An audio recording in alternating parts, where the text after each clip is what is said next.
খুব হতভাগা দেশ আমরা, বারবার ঝামেলা হয়।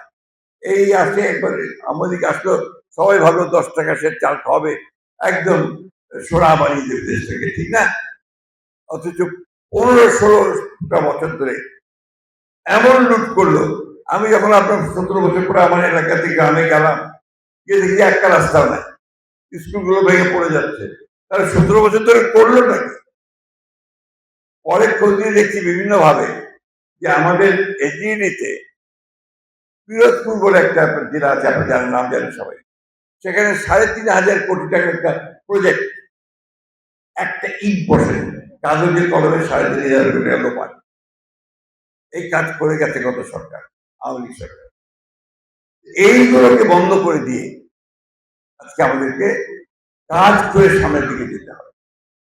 আমরা ঝগড়াঝাটি কম করি, ঠিক আছে, আপনার পার্লামেন্ট হয়েছে, পার্লামেন্টে ডিবেট করি, রাস্তায় আন্দোলন টান্দোলন অনেক হয়েছে, এখন একটু কম করি, করে দেশটাকে টেনে দেওয়ার চেষ্টা করি।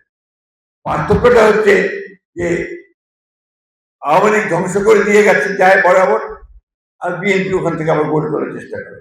যখন গড়ে তুলে একটা জায়গায় নিয়ে যায়, তখন আবার সেটাকে ফেলে দেওয়া হয়।